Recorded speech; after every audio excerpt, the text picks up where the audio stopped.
여러분, 사람에게 너무 잘해준다는 말은 겉으로는 참 따뜻하게 들립니다. 그런데 어느 나이가 지나면 그 따뜻함이 오히려 나를 괴로이는 이유가 되기도 합니다. 처음에는 진심으로 도와줍니다. 부탁을 받으면 이 정도는 내가 해줄 수 있지 하고 움직입니다. 상대가 힘들다 하면 내 시간을 떼어줍니다. 그리고 마음 한구석에서는 이렇게 믿습니다. 내가 좋은 마음으로 배우면 관계는 더 좋아질 것이다. 그런데 현실은 의외로 정반대로 흘러갈 때가 많습니다. 어느 순간부터 상대는 고마워하기보다 더 요구하기 시작합니다. 내가 한 번 더 하지 않으면 서운해합니다. 내가 혹은 지치면 그 정도도 뭐해? 라는 말이 돌아옵니다. 그때 우리는 혼란스러워집니다. 내가 잘못 살았나? 내가 옳졌나? 더 줘야 하나? 저는 이 지점에서 질문을 바꿔야 한다고 생각합니다. 내가 잘못된 사람이었나가 아니라 내가 관계의 질서를 무너뜨리지는 않았나? 왜냐하면 인간관계에는 보이지 않는 규칙이 있기 때문입니다. 그 규칙은 간단합니다. 존중이 있는 관계는 서로의 경계를 지키고 존중이 없는 관계는 한쪽의 경계를 무너뜨립니다. 문제는 우리가 자카마라는 이름으로 스스로 경계를 허물 때가 있다는 것입니다. 여기서 제가 말하는 복은 미신적 의미가 아닙니다. 복이란 삶이 나를 지탱해 주는 힘입니다. 마음과요, 건강한 관계, 스스로를 존중하는 태도, 그리고 내 삶이 무너지지 않아 잡아주는 균형, 그것이 복입니다. 그런데 사람에게 지나치게 잘해주면 그 균형이 조금씩 흔들립니다. 처음에는 작은 흔들림입니다. 오늘만 이번만 하며 넘어갑니다. 그러나 그것이 반복되면 내 마음은 기쁨이 아니라 이물로 바뀝니다. 배움이 자발성이 아니라 강박이 되는 순간입니다. 그때부터는 선행이 아니라 소모가 시작됩니다. 우리는 대개 거절을 못하는 이유를 상대를 상가생가 패스라고 말합니다. 그런데 조용히 들여다보면 그 안에는 다른 두려움이 숨어 있습니다. 미움받을까, 나볼 바람으로 보일까봐, 관계가 끊어질까봐 결국 거절을 못하는 것은 상대의 행복만을 위한 선택이 아니라 누란이 만든 퇴근 선택일 때가 많습니다.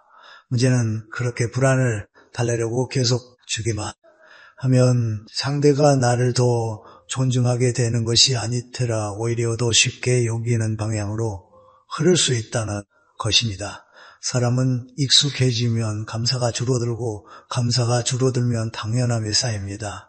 당연함이 쌓이면 결국 관계는 한쪽이 주고 한쪽이 받는 구조로 굳어집니다.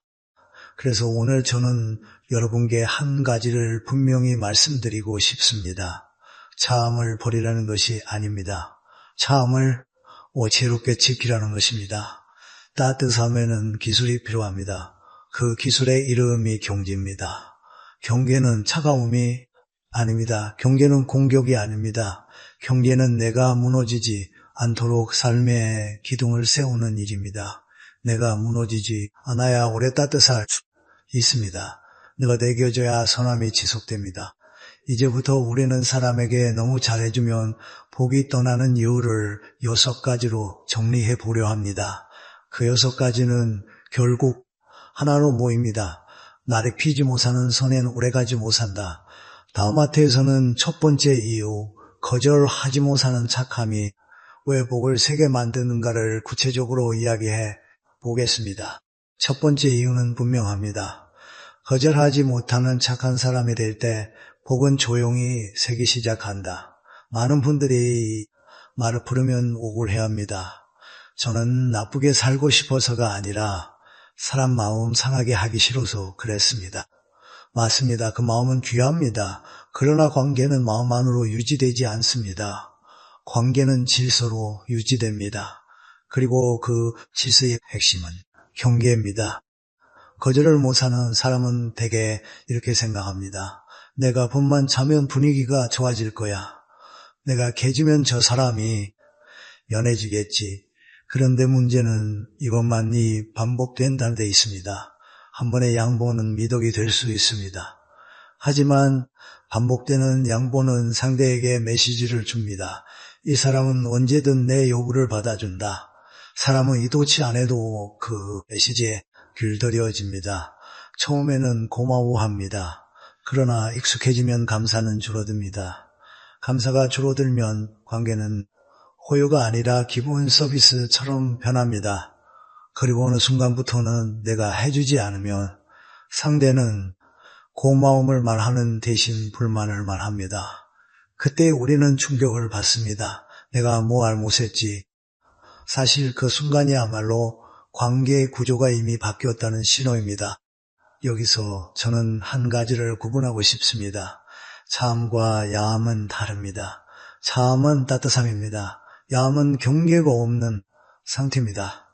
경계가 없는 참은 결국 상대를 돕는 것이 아니라 상대의 의존을 이룹니다. 더 무서운 것은 의존이 어질수록 상대가 더 나아지는 게 아니라 더 요구하는 사람이 될 수 있다는 점입니다. 왜냐하면 사람의 마음은 받는 것, 익숙해질수록 받아야 할 권리라고 착각하기 쉬우니까요. 제가 강의에서 자주 든 비유가 있습니다. 손바닥 위에 물을 담는다고 생각해 보십시오. 처음에는 맑고 아름답습니다. 그런데 손바닥에 아무리 물을 담아도 시간이 지나면 흘러내립니다. 손바닥은 그릇이 아니기 때문입니다. 경계는 그릇입니다. 그릇이 있어야 물이 담깁니다. 너네도 마찬가지입니다.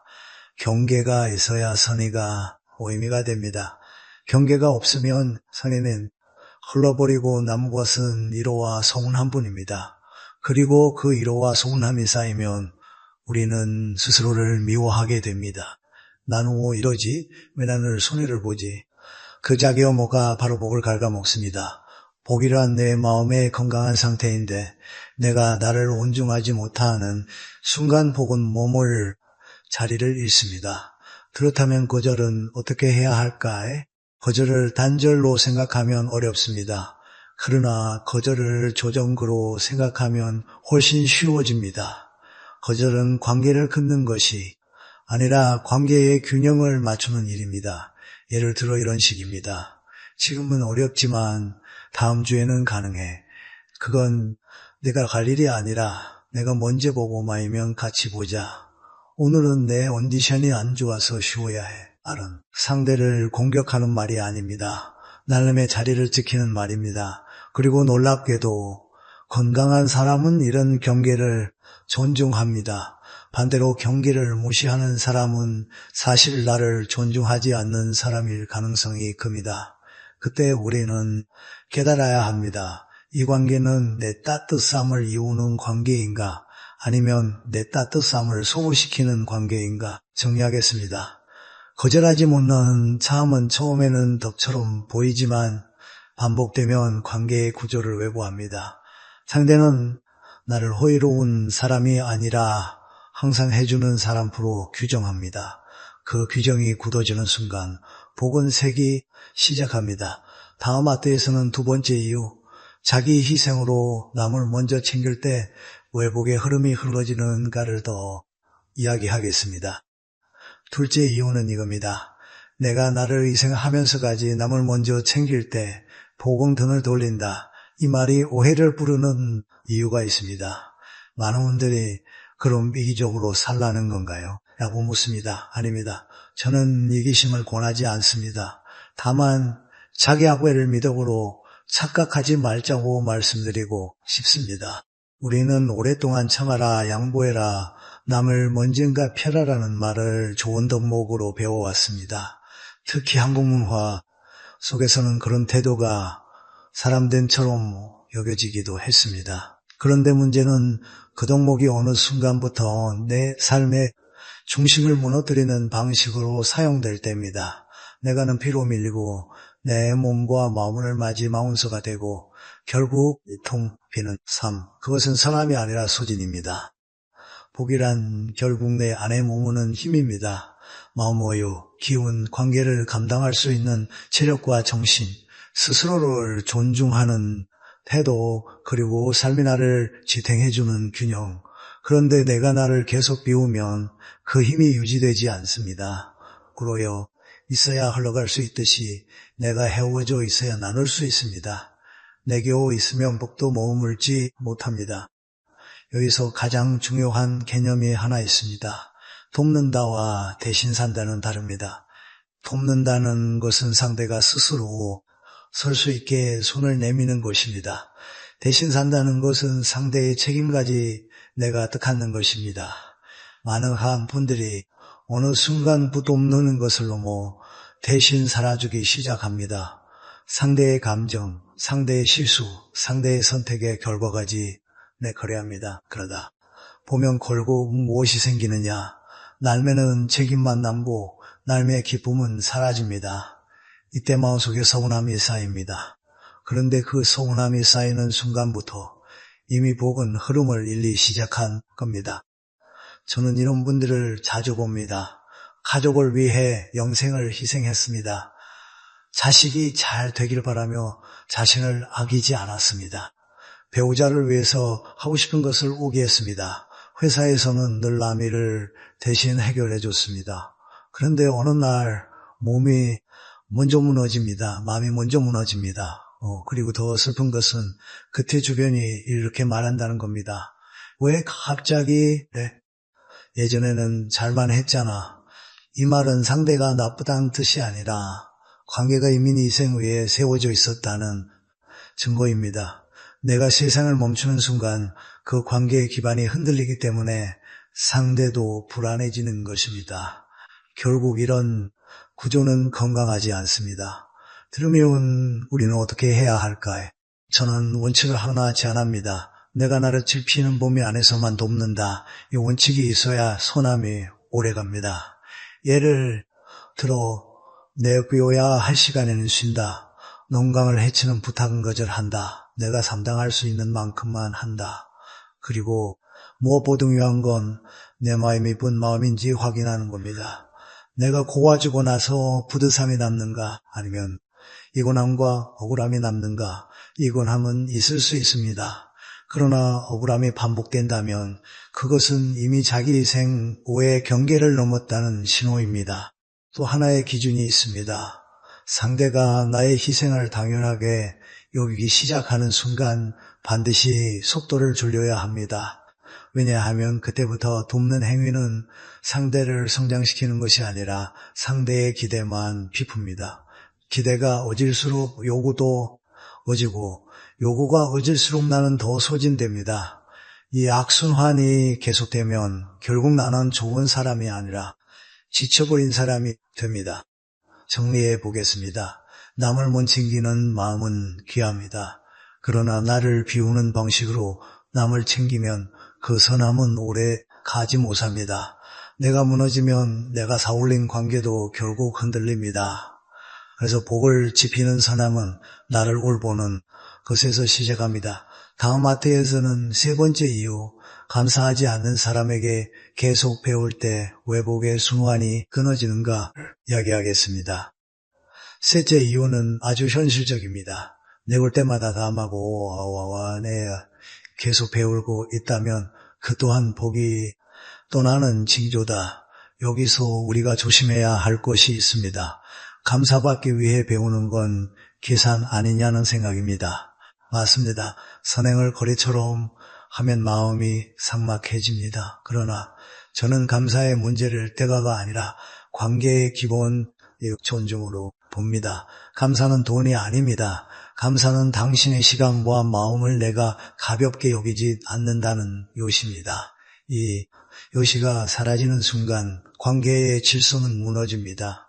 감사가 없는 사람과의 관계는 어떤 방향으로 흘러갈까요? 처음에는 내가 조금 서운해도 참고 넘어갑니다. 원래 저 사람은 표현이 서툴러 내가 성수해야지. 그런데 이 어참이 반복되면 내 작은 균열이 생깁니다. 배우고 나서 따뜻함이 남는 것이 아니라 허무함이 남습니다.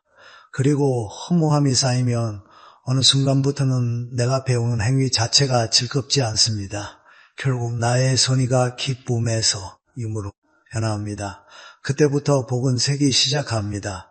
왜냐하면 복은 맑은 마음 위에 머무는데 내 마음이 억울함과 허무함으로 타해지면 복이 머물 공간이 줄어들기 때문입니다. 감사가 없는 사람이 왜 위험하냐고요. 그 사람은 내 선의를 복으로 인식하지 못합니다. 복을 복으로 인식하지 못하면 어떻게 될까요? 받은 것을 가치로 여기지 않습니다. 가치로 여기지 않으면 존중이 사라집니다. 존중이 사라지면 결국 내 선은 그 사람에게 권리처럼 변합니다. 당연히 해줘야 하는 것, 그리고 권리로 변한 순간부터는 내가 그것만들 해도 왜 안 해? 라는 불만이 나옵니다. 고마움이 아니라 요구가 나오는 것입니다. 이때 관계는 이미 건강하지 않습니다. 주는 사람은 점점 소모되고 받는 사람은 점점 더 무감각해집니다. 이것이 복의 순환을 끈 구조입니다. 여기서 중요한 질문이 생깁니다.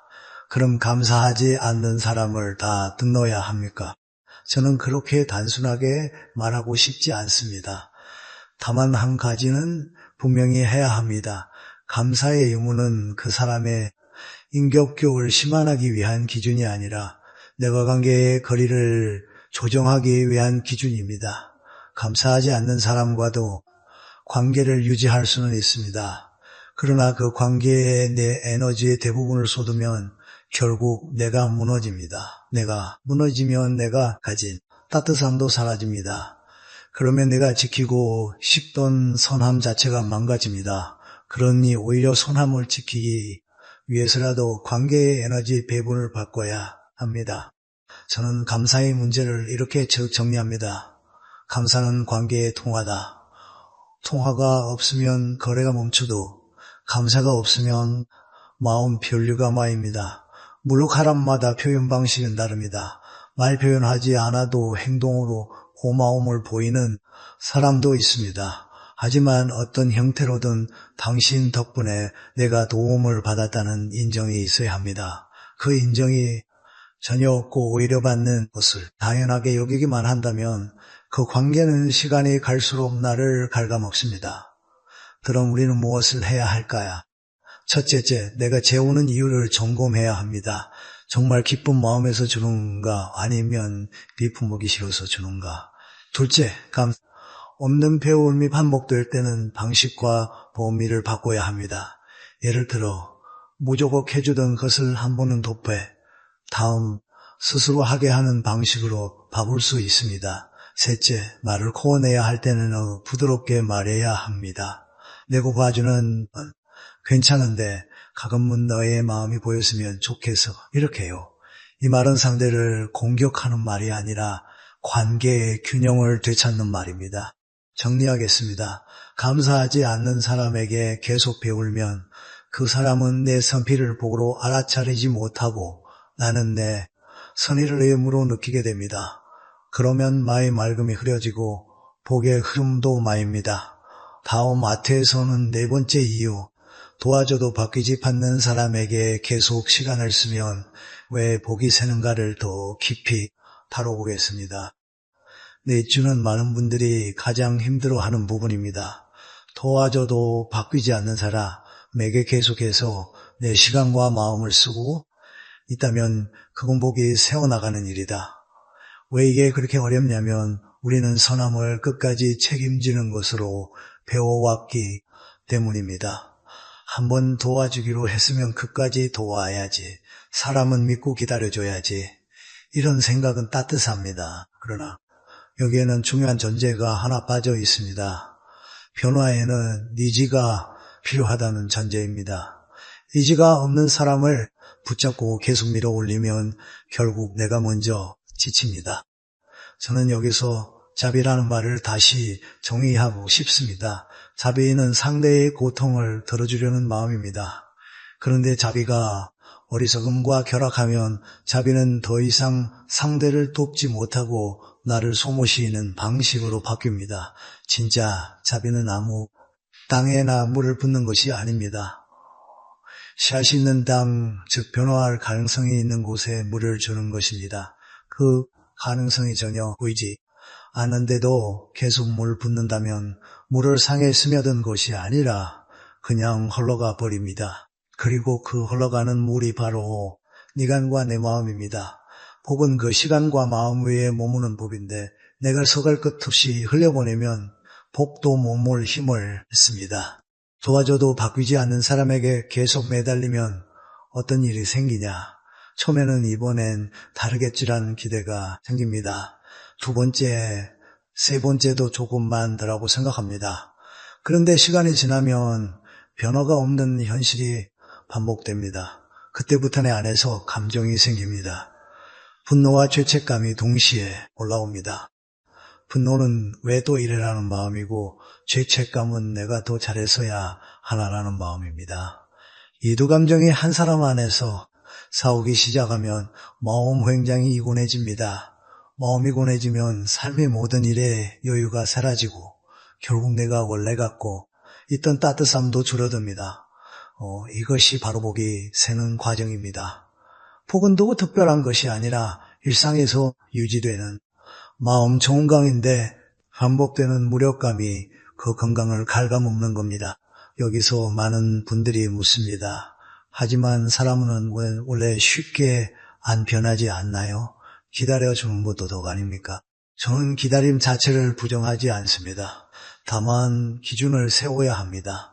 기다림이 덕이 되려면 상대에게 최소한의 변화, 신호가 있어야 합니다. 예를 들면 이런 것입니다. 내가 문제를 정한다. 내가 노려오겠다. 내가 길수하면 책임지겠다. 이 세 가지가 없으면 기다림은 덕이 아니라 내 삶을 담보로 한 도박이 됩니다. 도박은 이길 수도 있지만 반복하면 결국 나를 망가뜨립니다. 그러니 우리는 돕는 방식을 바꿔야 합니다. 저는 원칙을 세 가지로 정리합니다. 첫째, 도움의 한계를 미리 정한다. 언제까지, 어떤 범위까지 무엇을 해주고 무엇은 원해주지 않을 정해놓아야 합니다. 경계가 없는 도움은 결국 무한 반복이 됩니다. 둘째, 결과의 책임을 대신 지지 않는다. 도와줄 수는 있습니다. 그러나 그 사람의 선택과 그 선택의 결과까지 내가 나는 결국 그 사람의 삶을 대신 살게 됩니다. 그 순간부터 나는 넌 도움이 아니라 대체품이 됩니다. 셋째, 변화가 없으면 거리를 둔다. 여기서 중요한 건 그 나라가 아닙니다. 거리입니다. 거리 두기는 미움이 아니라 지혜입니다. 내기 쳐서 무너지기 전에 관계의 온도를 낮추는 기술입니다.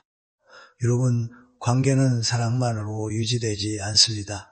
책임과 존중과 성장 의지가 함께 있을 때 관계는 건강해집니다.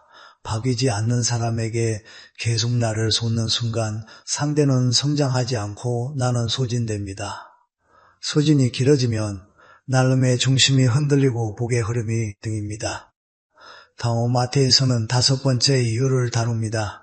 노예의 바위를 당연하게 여기는 사람 곁에 머무르면 왜 복이 천천히 사라지는가? 이건 감사 없음보다 더 깊게 관계를 무너뜨리는 구조입니다. 5째 이유는 이렇게 정리할 수 있습니다. 노예를 당연한 것으로 여기는 사람 곁에 머무르면 복은 천천히 사라진다. 감사하지 않은 것과 당연하게 여기는 것은 비슷해 보이지만 사실 단계가 다릅니다. 감사하지 않는 사람은 표현이 없는 사람일 수도 있습니다. 그러나 당연하게 여기는 사람은 한 걸음 더 나아가 노예를 기본값으로 규정합니다. 그리고 그 규정이 굳어지는 순간 관계는 조용히 비틀리기 시작합니다. 앙편함이 쌓이면 어떤 일이 벌어질까? 처음에는 작은 신호로 옵니다. 내가 취해주면 아무 말이 없습니다. 그런데 내가 못해주면 갑자기 반응이 오집니다. 왜 안 해? 오늘은 왜 그래? 원래 너는 해줬잖아. 이 말 속에는 숨은 전제가 있습니다. 너는 원래 해줘야 하는 사람이다. 여기서부터 관계는 호의가 아니라 의무가 됩니다. 나노 이상 마음대로 돕는 사람이 아니라 역할을 수행하는 사람이 됩니다. 요할이 되면 뭐가 문제냐? 내 마음아지입니다. 마음아진 선행은 오래 못 갑니다. 오래 못 가는 선행은 반드시 서운함을 남깁니다. 그리고 그 서운함이 복을 갉아먹습니다. 저는 복을 내 삶의 중심이 흔들리지 않도록 붙잡아주는 힘이라고 말씀드렸습니다. 그런데 당연함의 관계에 오래 있으면 그 중심이 점점 흔들립니다. 왜냐하면 당연함은 상대에게는 편리함이지만 나에게는 원엄의 하락이기 때문입니다. 내가 니를 인정받지 못한다는 것은 단순히 기분이 상하는 문제가 아닙니다. 인간과 정성이 가치 없다는 메시지를 반복 받는 겁니다. 사람은 그 메시지를 오래 받으면 스스로를 낮추게 됩니다. 스스로를 낮추면 결국 마음이 메말라갑니다. 마음이 메말라가며 혹은 머물 공간을 잃습니다. 여기서 중요한 사실이 하나 있습니다. 당연함은 상대의 성격만은 땡기지 않습니다.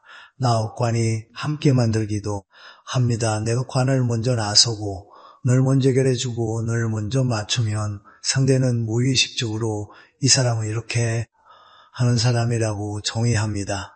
그리고 사람은 정해된 역할을 바꾸려 하지 않습니다. 그러다 내가 어느 날 멈추면 상대는 고마워하기보다 불편해합니다. 왜냐하면 상대는 내 호의를 선물로 느끼지 않았고 긴 불로 느꼈기 때문입니다. 그래서 당연함의 관계는 꼭 한 번 점검해야 합니다. 나는 지금은 선물로 주고 있는가? 기능으로 스키고 있는가? 그럼 어떻게 해야 할까요? 저는 여기서 단호함의 의미를 바로잡고 싶습니다. 단호함은 차갑게 끊어내는 게 아닙니다. 단호함은 내 삶의 질서를 다시 세우는 것입니다. 당연함이 사인관계를 되돌리려면 갑자기 옥발해서 끊이보다 규칙을 세우는 게 좋습니다. 예를 들어 이런 방식입니다. 이번에는 도와줄 수 있어. 하지만 다음부터는 내가 먼저 해보고 마이며 파치 보자. 내가 매복해주면 너도 의존하게 돼. 우리 방식 바꾸자. 아돌리 일꾼의 시간이 인류에 가능한 범위를 정하자. 이 말들은 관계를 깨뜨리는 말이 아니라 관계를 건강하게 만든단 말입니다. 그리고 이때 중요한 게 하나 더 있습니다. 상대의 반응을 보고 관계의 성격을 읽어야 합니다. 건강한 사람은 처음엔 서운해도 결국 존중합니다. 그러나 당연함에 익숙한 사람은 규칙을 세우는 순간부터 나를 비난하거나 죄책감을 심어줍니다. 연했다. 너 이기적이다. 정이 없다. 이런 말이 나옵니다. 그때 흔들리면 다시 예전으로 돌아갑니다. 그러면 당연함은 더 강해집니다. 결국 나는 더 소진됩니다. 그러니 단호함은 한 번의 말이 아니라 지속되는 태도입니다. 또 하나, 당연함의 관계에서 빠져나오려면 작은 거절을 훈련해야 합니다. 결심보다 작은 행동이 더 강합니다. 오늘은 지금은 어렵다 한마디, 내일은 내가 먼저 해봐야 한다 한마디, 이렇게 작은 경계를 쌓으면 상대는 서서히 새로운 질서에 익숙해집니다. 그리고 그 질서 속에서만 내 선함도 오래갑니다. 선함이 오래가야 복도 옵니다. 정리하겠습니다. 노의를 당연하게 여기는 관계는 나를 사람이 아니라 기능구로 만들 위험이 있습니다. 그 과정에서 내 존엄이 깎이고 마음이 말라며 복이 머물 자리를 잃습니다. 다음 마태에서는 6번째 이유, 겸손과 자기 부정의 차이 스스로를 소중히 여기지 않을 때 왜 복이 오래 물지 못하는가를 이야기하겠습니다. 6째 이유는 가장 귀여운 곳을 건드립니다. 내가 스스로를 소중히 여기지 않고 눈을 남보 뒤에 두는 삶을 살면 복은 오래 머문고 없다. 많은 분들이 여기서 오해합니다. 나를 먼챙이면 이기적인 거 아닌가요? 혹은 겸손은 미덕인데 나를 오중히 여긴다는 말은 경교만 아닌가요? 저는 이 질문을 들을 때마다 한 가지를 분명히 말합니다. 겸손과 자기 부정은 다릅니다. 겸손은 내 자리를 지으면서도 남을 존중하는 태도입니다. 자기 부정은 내 자리를 버리는 습관입니다. 그리고 내 자리를 버리는 사람에게는 복도 머물 자리를 찾기 어렵습니다. 복이란 결국 삶이 나를 지탱해주는 힘이라고 했습니다. 그 힘은 어디에서 생기느냐? 자기 존중에서 생깁니다. 내가 나를 온중할 때 타인도 나를 함부로 대하지 않습니다. 내가 하나를 오중히 여길 때 관계도 나를 쉽게 소비하지 못합니다. 그런데 내가 스스로를 마지막에 두면 어떤 일이 생기냐? 사람들은 의도치 않게 이래 배웁니다. 이 사람 자신을 중요하게 여기지 않는다. 그리고 인간관계에서 가장 위험한 신호는 바로 이것입니다. 내가 나를 가볍게 여기면 세상도 나를 가볍게 여긴다. 이것은 비관이 아니라 심리적 현실입니다. 자기 부정은 대개 작은 습관에서 시작됩니다. 나는 괜찮아. 나는 참을 수 있어. 나는 없어도 돼. 처음에는 배려처럼 보입니다. 그런데 그것이 반복되면 내는 두 가지가 쌓입니다. 하나는 위로, 하나는 슬픔입니다. 위로는 나는 고진된다는 느낌이고 슬픔은 내가 존중받지 못한다는 느낌입니다. 이 위로와 슬픔이 오래 쌓이면 결국 마음은 메말라갑니다. 그리고 메말라간 마음 위에서는 아무리 좋은 사람을 만나도 관계가 따뜻하게 지속되기 어렵습니다. 복이란 결국 관계 속에서 자라는데 마음이 말라버리 묘기 자랄 흙이 사라집니다. 여기서 중요한 질문을 하나 드리겠습니다. 여러분이 누군가에게 너무 잘해주는 이유가 정말 사랑 때문입니까? 아니면 불안 때문입니까? 만에 우리는 좋은 사람이 되고 싶어서라는 이름으로 불안을 덮습니다. 미움받길로 버려질까? 두렵고 갈등이 무서워서 스스로를 낮춥니다. 그런데 그 낮춤이 반복되면 어느 순간부터는 내가 나를 사랑하는 방법을 잊어버립니다. 자신을 사랑하지 못하는 사람은 결국 관계에서도 건강한 균형을 만들기 어렵습니다.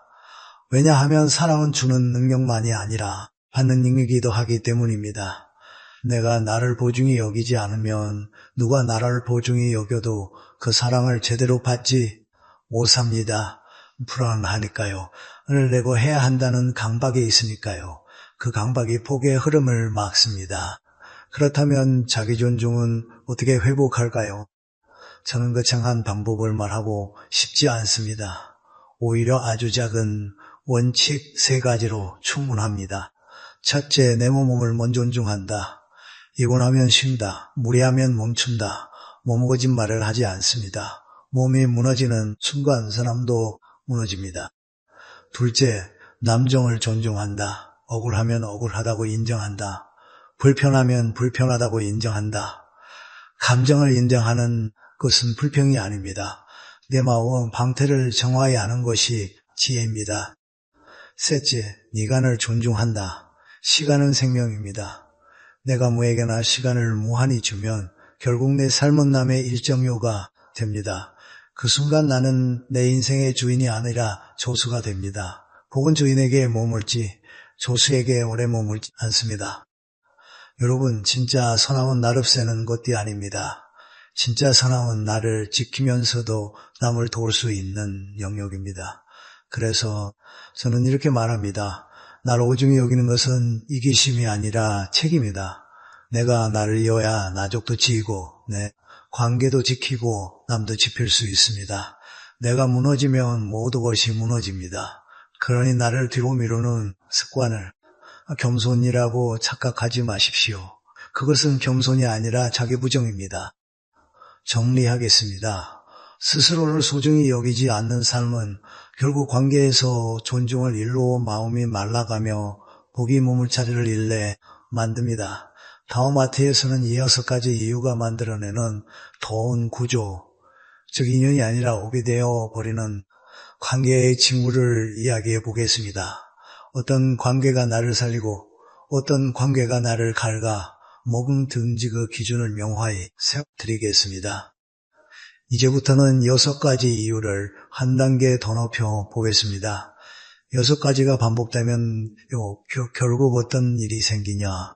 관계가 인연이 아니라 옵처럼 굳어질 수 있습니다. 저는 종교적 의미로만 업을 말하지 않습니다.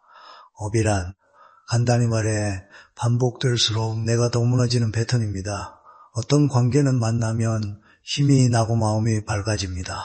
그건 인연입니다. 그런데 관계는 만나기 전부터 가슴이 답답하고 만나거나 묘의 책감, 강과이로 만남습니다. 그건 인연의 얼굴을 하고 있지만 실제로는 업의 구조일 수 있습니다.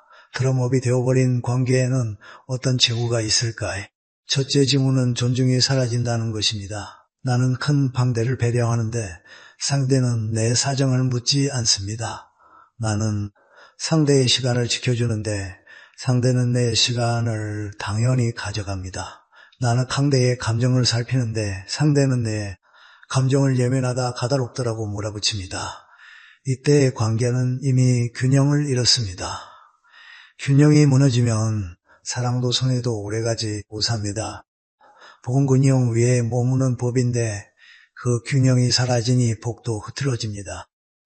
둘째 징후는 책임이 한쪽으로만 흐른다는 것입니다. 문제의 갱기면을 내가 해결합니다. 상대는 어쩔 수 없어서 내가 원래 그래라고 말하며 빠져나갑니다. 실수는 반복되고 사과는 없거나 형식적입니다. 그러면서도 요구는 늘어납니다. 이것이 업의 핵심입니다. 업의 관계는 계속 주는데도 좋아지지 않는 후조입니다. 좋은 관계는 내가 조금만 도와줘도 상대가 성장하고 나전해집니다. 그러나 업의 관계는 내가 많이 도와줄수록 상대는 더 약해지고 나누어 지칩니다. 즉 노력의 방향이 거꾸로 가는 겁니다. 셋째 징후는 죄책감으로 나를 묶는다는 것입니다. 내가 거절하면 바로 이런 말이 나옵니다. 편에 터졌다. 너는 근래 안 그랬잖아. 내가 쓰는데 그 정도도 뭘 해줘. 이런 말은 대화가 아니라 사슬입니다. 상대가 의도했든 아니든 결국 나는 죄책감 때문에 다시 예전의 역할로 돌아갑니다. 그리고 돌아가는 순간 상대는 더 확신합니다. 역시 이 사람은 내가 이렇게 말하면 움직인다. 그렇게 관계는 더 굳어집니다. 여기서부터는 사랑이 아니라 조건이 됩니다.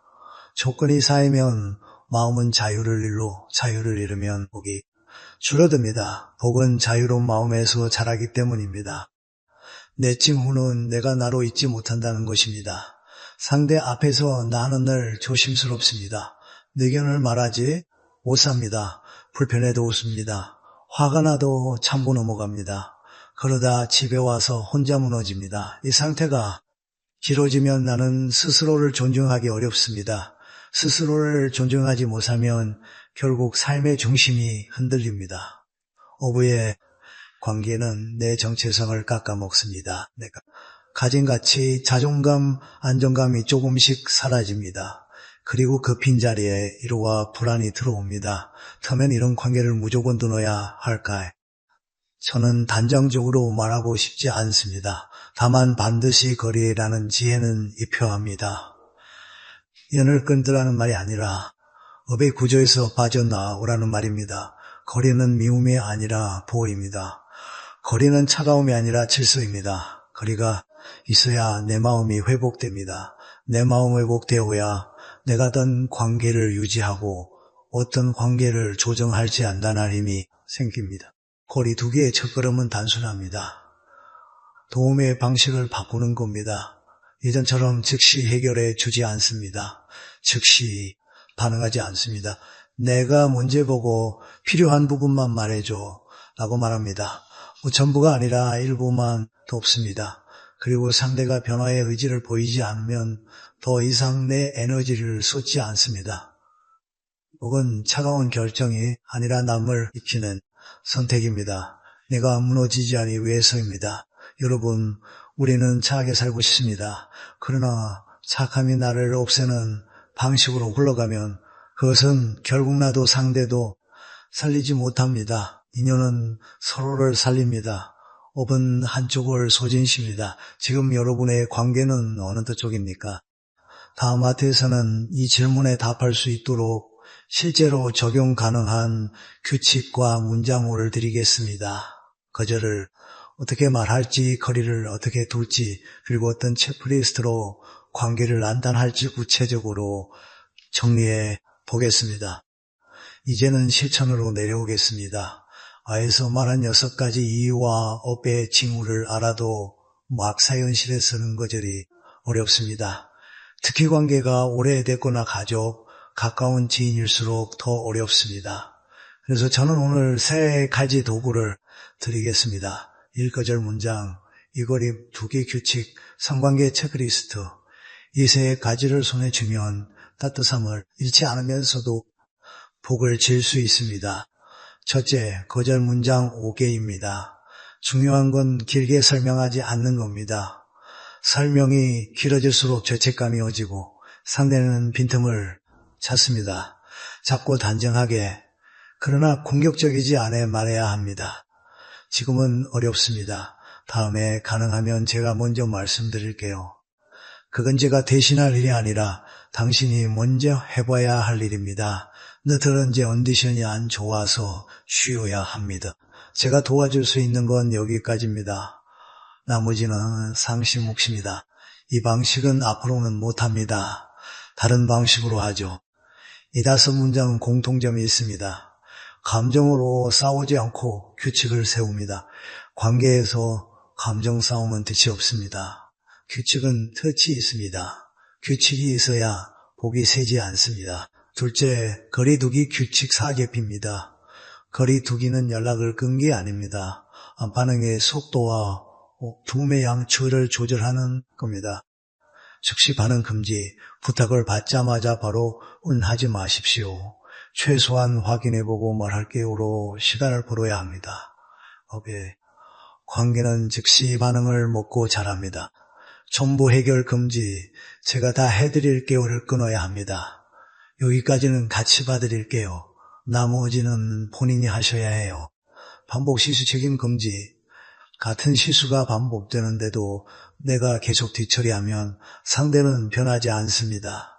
이번이 마지막입니다. 다음부터는 본인이 책임져야 합니다. 감정 소모 제한, 통화나 만남 중에는 기운이 빠진다면 횟수와 시간을 줄여야 합니다. 오늘은 여기까지만 이야기하죠. 라고 끊는 연습이 필요합니다.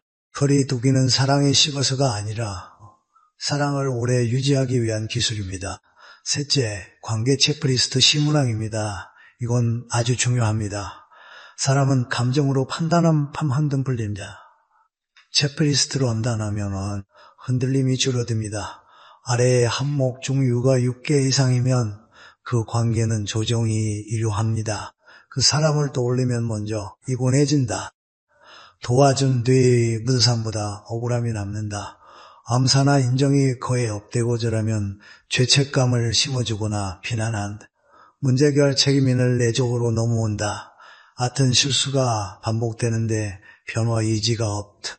나의 아이가 일정을 뒤쫓댄다. 내가 가지 않으면 관계가 무너질 것 같은 불안이 있다. 이견을 말하기가 점점 어려워진 단계를 유지하려고 숨긴다.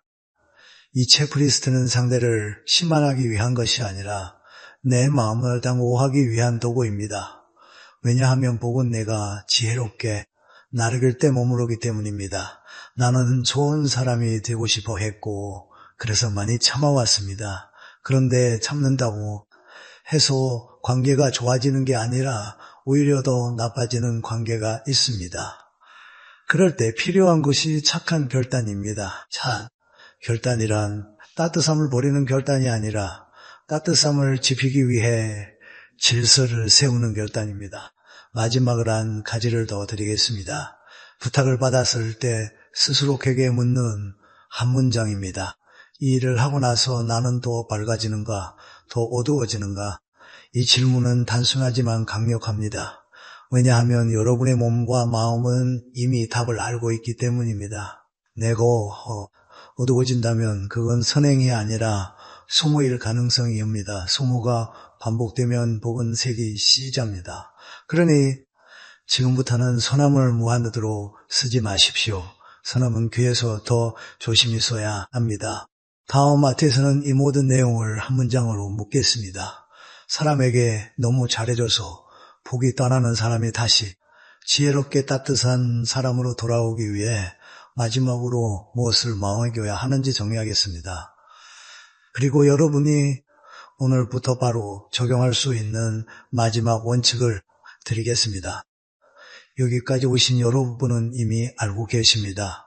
사람에게 너무 잘해주는 것이 선함의 문제만은 아니라는 것이요.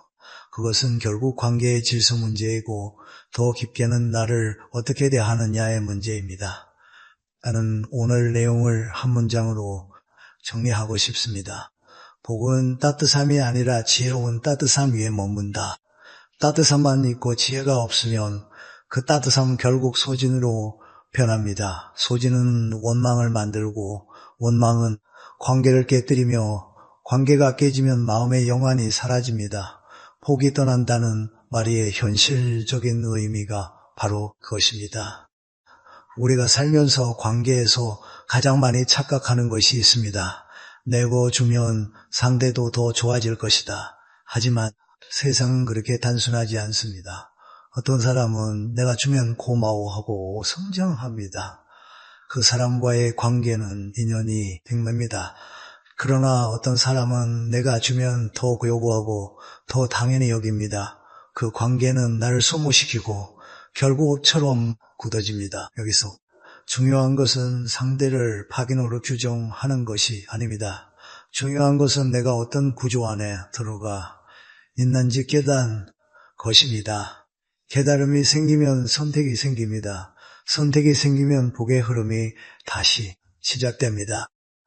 6가지 이유를 다시 떠올려 보십시오.